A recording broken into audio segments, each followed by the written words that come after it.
Oke, selamat datang di sesi bedah buku kita kali ini.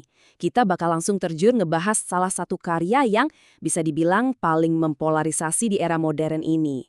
Ya, kita akan coba membedah argumen-argumen inti dari Richard Dawkins di bukunya. Dan kita bakal urai logikanya pelan-pelan, selangkah demi selangkah. Nah, pas kita lihat sampul edisi bahasa Indonesianya ini, saya mau kasih sedikit catatan penting nih di awal. Tujuan kita hari ini benar-benar murni untuk membedah secara netral, apa aja sih yang sebenarnya Dawkins argumenkan.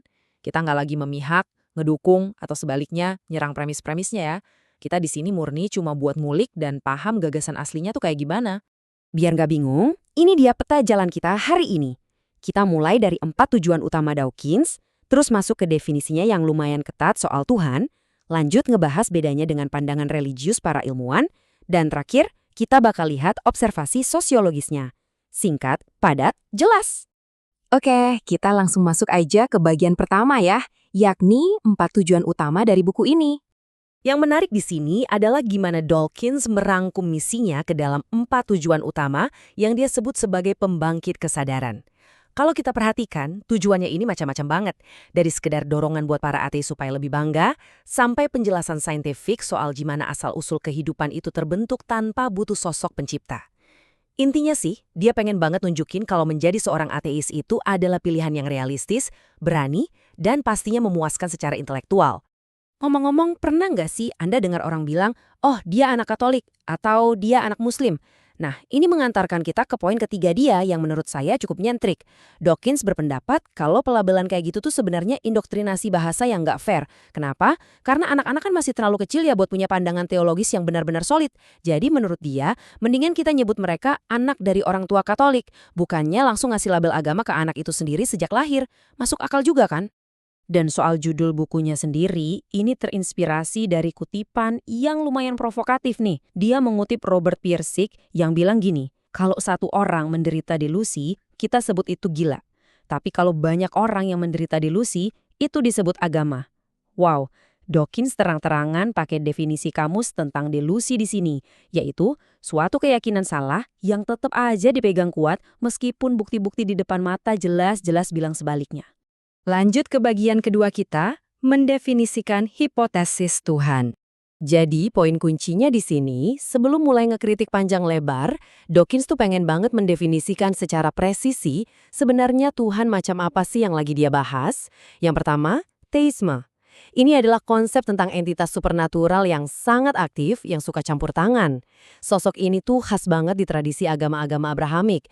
Tuhan yang terus mengawasi tindakan kita, menjawab doa-doa, menghukum dosa, sampai nyiptain mujizat. Sebaliknya, ada yang namanya deisme. Dalam kacamata deisme ini, sang pencipta tuh ibaratnya cuma menekan tombol start kosmik aja, terus udah, melangkah mundur. Dia sama sekali nggak campur tangan lagi di alam semesta ini. Nggak ada mujizat, nggak ada doa yang dijawab, dan kasarnya, entitas ini nggak terlalu peduli sama urusan remeh-temeh umat manusia sehari-hari.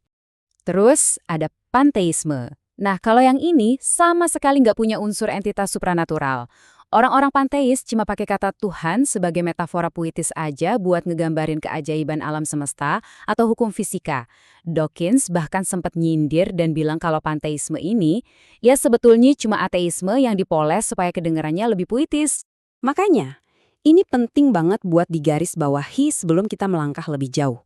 Target utama Dawkins, atau spesifiknya hipotesis Tuhan, yang pengen banget dia preteli di buku ini, itu mutlak cuma sosok pencipta supernatural yang aktif campur tangan tadi. Dia sama sekali nggak lagi nyerang pandangan deisme yang pasif atau sekedar metafora puitis tentang keindahan alam ya. Dan ini membawa kita ke bagian ketiga, agama Einsteinian melawan agama supernatural. Dari sinilah sering muncul kebingungan budaya yang lumayan gede. Dawkins berargumen kalau banyak banget ilmuwan brilian itu sebenarnya cuma nunjukin rasa kagum yang luar biasa mendalam, semacam takjub yang kuasi mistis gitu ya, terhadap betapa luar biasanya alam semesta ini. Tapi sayangnya, perasaan takjub naturalistis ini sering banget dan keliru disamain oleh masyarakat luas dengan kepercayaan pada Tuhan yang personal. Contoh paling gampang, Albert Einstein. Kata Tuhan yang sering dia pakai sebagai perumpamaan itu sering banget disalahpahami. Banyak apologis religius yang mencoba narik nama Einstein supaya kelihatan dukung kubu mereka. Padahal kalau kita lihat kutipan aslinya ini, pandangan Einstein yang sebenarnya itu jauh banget dari konsep Tuhan personal yang campur tangan urusan manusia. Yang bikin geleng-geleng kepala waktu Einstein secara terang-terangan nolak konsep Tuhan personal, dia malah dapat semacam serangan balik massal. Bayangin aja, dia dapat bertumpuk-tumpuk surat kecaman dari tokoh agama yang nuduh dia memicu kerusuhan politik.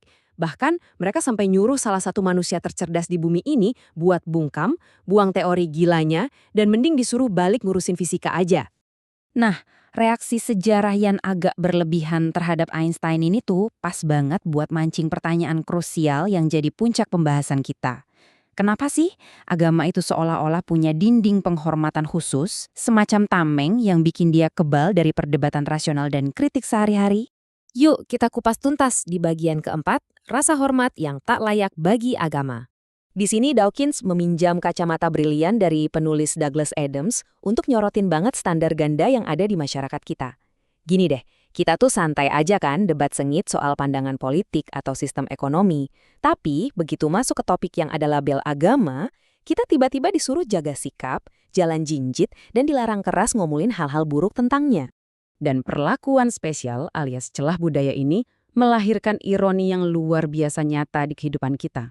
Contohnya nih, Mahkamah Agung Amerika Serikat pernah ngizinin gereja pakai teh halusinogen yang jelas-jelas ilegal murni cuma karena itu dianggap sebagai ritual gereja. Padahal di saat yang sama, pasien sakit keras dilarang pakai ganja medis. Atau coba perhatiin, di mana tindakan homofobia tiba-tiba dapat semacam perlindungan ajaib di mata hukum kalau tindakan diskriminatif itu dibungkus rapi dengan alasan kebebasan beragama. Tapi menurut Dawkins, contoh pamungkas dari rasa hormat berlebihan yang bermutasi jadi histeria dan kekerasan adalah kontroversi kartun di Denmark beberapa waktu lalu. Jadi ada kartun diterbitkan. Lalu sekelompok imam yang diasingkan sengaja keliling bawa kartun itu ditambahin sama foto-foto palsu yang super ofensif. Tujuannya murni buat ngobarkan amarah massal. Terus apa yang terjadi? Kerusuhan meledak di seluruh dunia, jatuh korban jiwa, dan kedutaan-kedutaan dibakar.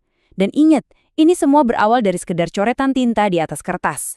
Yang menarik, bahaya dari kekebalan absolut kayak gini ternyata disadari oleh banyak pihak, melampaui batas politik kiri atau kanan loh. Ambil contoh Senator Barry Goldwater, ikon konservatif sejati di Amerika. Dia aja sampai bilang terang-terangan kalau dia muak dengerin faksi-faksi agama yang seenaknya nuntut kekebalan buat mendikte kontrol politik dan memaksakan standar moral subjektif mereka ke semua warga negara. Nah, untuk menutup sesi kali ini, saya mau ninggalin satu pertanyaan terakhir buat Anda renungkan. Kalau kita sebagai manusia benar-benar mau meraih dan memahami kebenaran yang kompleks, haruskah atau bisakah suatu gagasan, apapun itu jenisnya, dibiarkan selamanya punya perisai pelindung yang membuatnya kebal dari analisis kritis dan pertanyaan rasional? Coba dipikir-pikir lagi. Oke, terima kasih banyak ya udah ngikutin sesi bedah materi kita kali ini sampai habis.